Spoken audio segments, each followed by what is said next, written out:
사실은 할머니가 이제 엄마한테 뭐 애한테 왜 그래? 라고 애 보는 앞에서 애를 두둔하고 그렇게 되면 첫 번째 엄마의 위신이 땅에 떨어지는 거예요. 아이가 볼 때는 엄마가 나 혼내도 나는 할머니 옆에 붙어 있으면 괜찮아 이렇게 되잖아요. 안녕하세요. 반갑습니다. 여러분 힘든 마음, 지친 마음, 또 스트레스 받는 거 여기서 풀고 가고, 그리고 또 육아 팁도 가지고 가는 힐링맘, 코칭맘 라파 장성비입니다. 안녕하세요. 힐맘, 코맘, 둥이둥이 다둥이맘 김혜진입니다.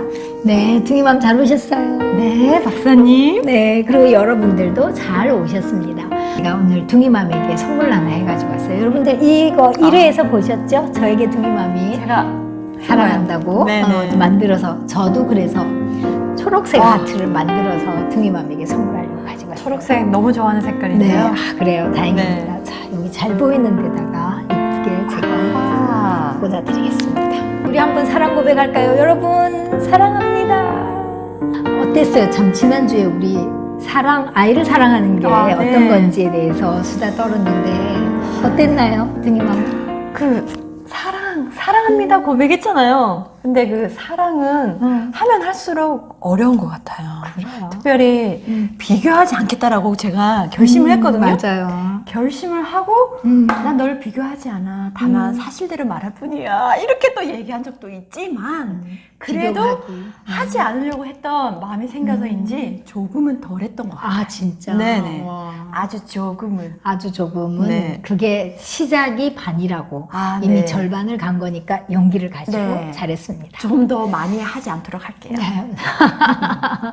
그래요. 조금씩 비교하는 거 줄여가면서 아이를 있는 그대로를 수용해 주는 거. 그게 사랑이죠. 네네. 네, 오늘도 이제 여러분들 우리 사연을 한번 들어볼까요? 둥이맘이 아까 들어오면서 뭐 박사님 뭐 이러던데, 자, 이제 본격적으로 보따리를.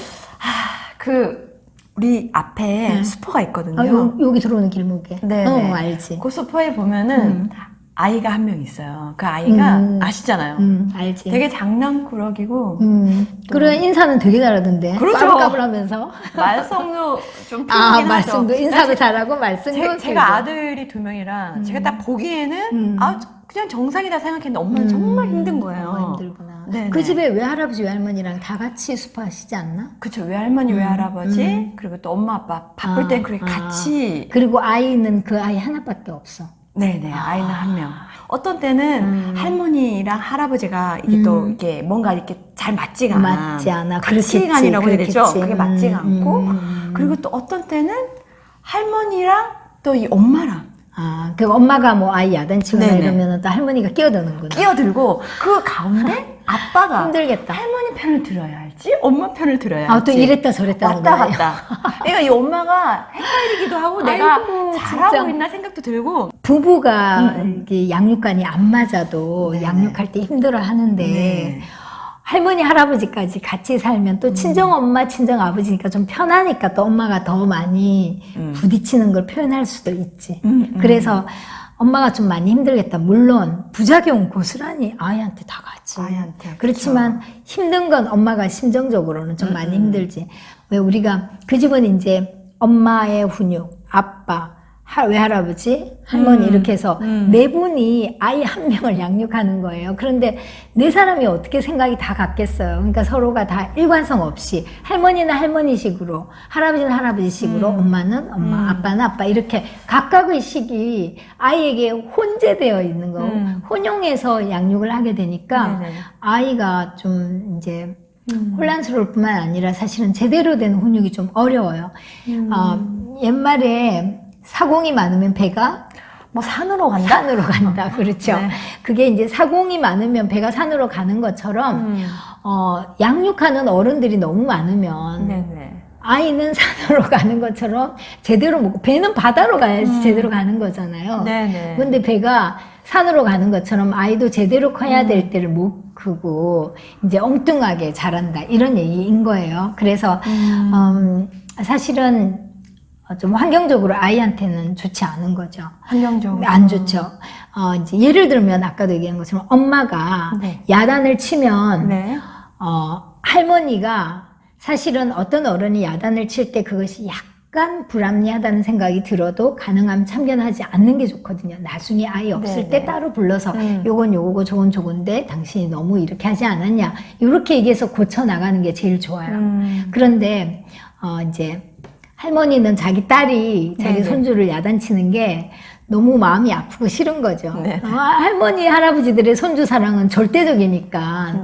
그래서 이제 사실은 할머니가 이제 엄마한테 뭐 애한테 왜 그래? 라고 애 보는 앞에서 애를 두둔하고 그렇게 되면 첫 번째 엄마의 위신이 땅에 떨어지는 거예요. 아이가 볼 때는 엄마가 나 혼내도 나는 할머니 옆에 붙어 있으면 괜찮아 이렇게 되잖아요. 그래서 애들이 왜 할머니가 간혹 할아버지하고 오시면 버릇이 없어지잖아요. 일주일간 와 계시고 그 이럴 뒤에 때 손자 보면. 할머니 그렇죠. 그러니까 할머니 엄마 좀 혼내줘요 이런다고요. 그러면 엄마는 엄마대로 지금 제대로 아이를 이제 훈육을 해가지고 나쁜 버릇 고쳐줘야 되는데 아이는 엄마 말이 먹히지가 않는 거죠. 위신이 땅에 떨어지면서 아이가 엄마를 우습게 보는 거죠. 그것도 뭐 얼마간 놀러 오시는 게 아니라 몇 년을 계속 같이 산다면 엄마의 위신이 땅에 떨어지고 그러면 아이는 나쁜 버릇을 고치기 힘들어요.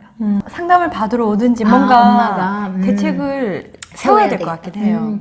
그런데 이제 상담이라는 것이 물론 꼭 필요하죠, 여러분. 필요한데 우리가 감기 걸리면 병원에 가서 뭐 이렇게 좀 처리를 목에 뭐 가래도 처리하고 이러면 금방 빨리 낫잖아요, 그렇죠? 그것처럼 마음이 아플 때는 마음에 감기가 걸리면 상담실 와서 좀 고치고 가고 그러면은 좋죠. 이제 그런데 답을 너무 멀리서만 찾으려고 하면 힘들어요.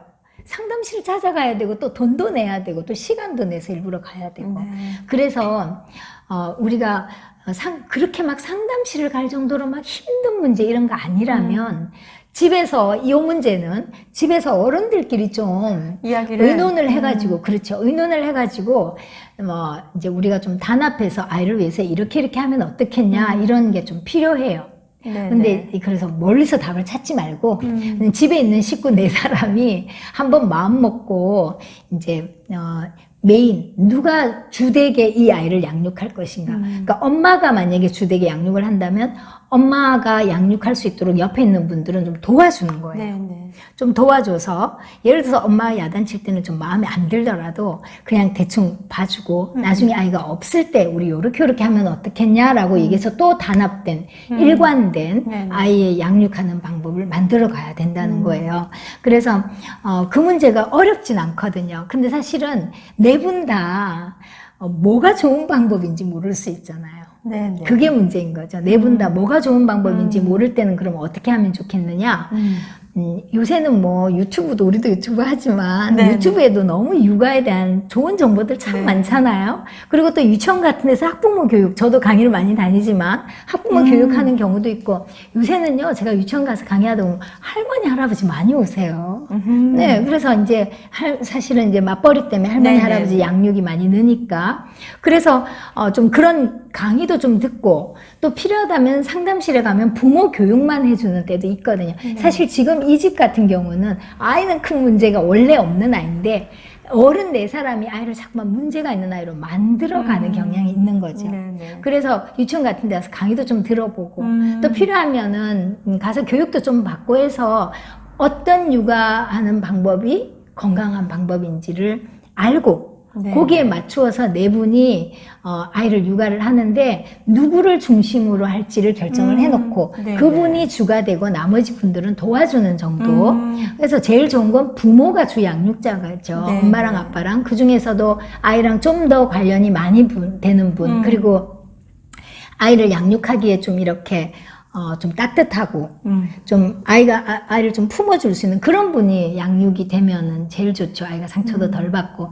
근데 네 분이 다 같이 보니까 그거는 정말 아이한테는 훈육만 일관성 있게 잘한다면 네, 맞아요. 사랑은 아주 다방면으로 받는 거잖아요. 그럼요. 너무 좋죠. 그게 일관성의 문제라고 할 수 있습니다. 그래서 일관성 있는 양육은 아무리 강조해도 지나치지 않아요. 그래서 우리가 개인적으로 볼 때도 내가 이렇게 일관성 없이 아이를 대할 때 너무 많잖아요. 아, 그렇죠? 네. 어떤 때 내가 기분 좋으면 아이가 커피를 쏟아도 네. 괜찮아, 엄마가 닦아줄게, 엄마가 닦아줄게. 예쁜 그림이야. 아유, 대단하십니다. 괜찮아. 사진 찍자. 괜찮아. 그러는데 내가 기분이 나쁠 때 왜 남편하고 알렸어 이거 뭐야 이거 진짜 오줌 싼 것도 아니고 정말 이렇게 하죠. 너무 적나라하게 해서 내가 웃음이 안 멈춰. 이렇게 한 개인조차도 네네. 일관성이 없는데 할머니, 할아버지, 아빠, 엄마 네 사람이 다 일관성이 없는 데다가 네. 또 네 사람이 또 각기 다 다르다는 거죠. 다 일관성이.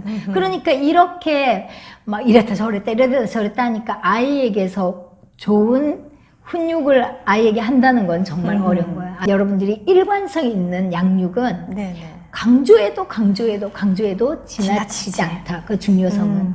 그래서 이 집도 이제 일관성이 사실 문제예요. 그래서 여러분들 보면 제가 이렇게 뭐 가족 수가 많아서 아이에게 참견을 많이 할 수 있는 사람들이 많을수록 아이가 버릇이 없는 건 사실은 좀 현실적으로 그런 아이들이 많습니다. 그래서 좀 참고를 하시면 좋을 것 같아요. 그래서 우리가 다음 시간에는 이제 제가 혼자 강의하는 미니 강의 시간에는 일관성에 대한 이야기를 여러분들에게 조금 더 구체적으로 해드릴 생각이에요. 자, 여러분 오늘 이 시간 끝내면서 우리가 사랑 고백합니다. 여러분 사랑합니다. 사랑합니다.